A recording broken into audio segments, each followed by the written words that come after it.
আমরা প্রাথমিকভাবে দুইটা সিটি কর্পোরেশনের দুইটা অঞ্চলকে রেগুলেশনস এর মধ্যে নিয়ে আসবো এবং ওই দুইটা জোনে আমরা নির্দিষ্ট সংখ্যক ওটা অ্যাসেসমেন্ট করবে আমাদের দুই সিটি কর্পোরেশন নির্দিষ্ট সংখ্যক অটোরিকশার মাধ্যমে শুরু করব এবং এটা কখনোই আনলিমিটেড হবে না। এখন যেরকম কোনো নিয়ম নেই, তো আপনি চাইলেই কালকেও 10,000 রিক্সা ঢুকে দিতে পারবেন ঢাকায়। তো এটা আমরা প্রত্যেকটা জোন ওয়াইজ নির্দিষ্ট থাকবে রিক্সা এবং ওই রিক্সাগুলো ওই জোনেই চলবে এবং এটা এখন যে তথাকথিত অবৈধ বলে তাদের উপর বিভিন্ন ভাবে নিপীড়ন করা হয়, ঘুষ চাওয়া হয় কিংবা মাঝে মধ্যে শাস্তিমূলক ব্যবস্থায় যাওয়া হয়, এটা এই আর থাকবে না। যারা এই অ্যাডাপশনটার মধ্যে অ্যাডাপশন করে নেবে এই নতুন রিক্সাটা, তাদের এবং তাদের নির্ধারিত রাস্তায় তারা সব সম্পূর্ণ বৈধভাবে এবং সেই অধিকারটা নিয়ে তারা চলতে পারবে এবং তাদেরকে কেউ অবৈধভাবে আসলে কোনো প্রকার হয়রানি করবে না। এটা একটা নাগরিক অধিকারের জায়গা থেকেও আমাদের রিক্সাওয়ালারা যারা জুলাই গণঅভ্যুত্থানের একটা বড় অংশীদার বলে আমরা মনে করি।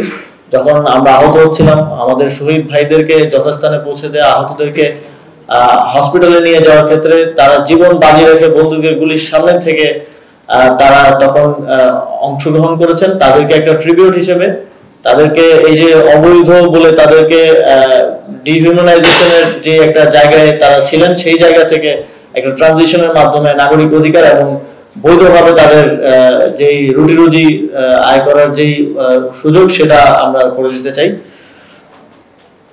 দুই সিটির যে দুইটা অঞ্চলের কথা বলছিলাম, অঞ্চল 1 দুই সিটিরই ঢাকা দক্ষিণ সিটি কর্পোরেশনের অধীনে পল্টন এবং ধানমন্ডি অঞ্চল এবং উত্তর সিটি কর্পোরেশনের অধীনে উত্তরা, এই দুইটা অঞ্চলকে দিয়ে আমরা আমাদের কাজটা শুরু করব। আমাদের আপনারা জানেন শুরু থেকেই আমাদের একটা বিশেষ করে যুব ক্রীড়া মন্ত্রণালয়ের এটা উদ্যোগ ছিল যে পৃথিবীর বিভিন্ন দেশে আপনারা জানেন যে সরকারের বিভিন্ন কার্যক্রমের সাথে পার্ট টাইম হিসেবে স্টুডেন্টদের অন্তর্ভুক্তি থাকে এবং কাজ করার সুযোগ থাকে। আমাদের দেশে এই আইডিয়াটা সেভাবে ছিল না, প্রাইভেট সেক্টরে কিছু কিছু জায়গায় হয়তো আছে, কিন্তু সরকারিভাবে আমরা শুরু করেছি। আমাদের একটা উপলব্ধি হয় যখন 5ই আগস্টের পর কোনো আইন শৃঙ্খলা ছিল না দেশে, তখন ট্রাফিক কন্ট্রোল করেছিল আমাদের স্টুডেন্টরা, তারা এগিয়ে এসেছিল। তাদের মধ্যে ওই সচেতনতাটা, ওই স্পৃহাটা আছে। সেই জায়গা থেকে আমরা অবশ্যই স্বরাষ্ট্র মন্ত্রণালয়ের সহযোগিতায় প্রায় 1000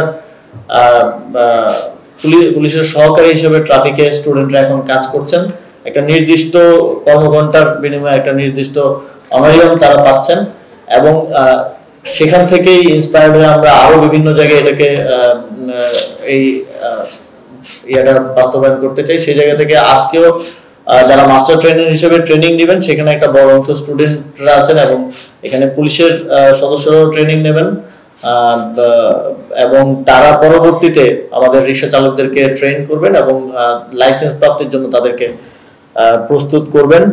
এবং আমরা এই যে স্টুডেন্টদের পার্ট টাইমার হিসেবে বিভিন্ন কাজে অংশগ্রহণ, এটা সরকারেরও একটা দেখা যায় যেখানে আমাদের ফুল টাইমার প্রয়োজন নেই সেখানে আমরা একজন ফুল টাইমার নিচ্ছি, নিয়ে তাকে অতিরিক্ত বেতন ভাতা সবকিছু দিচ্ছি। সেখানে আমরা একজন পার্ট টাইমার নিলে সরকারের বিভিন্ন কাজে আমরা দেখতে পেয়েছি যে আমাদের ব্যয়টা কমে আসবে এবং এটা আমরা আরো বিভিন্ন জায়গায় কিভাবে বাস্তবায়ন করা যায় সেটা নিয়ে কাজ করছি। সেটা সামনে আরো কয়েকটা সেক্টরে আমরা এটা ইন্ট্রোডিউস করব।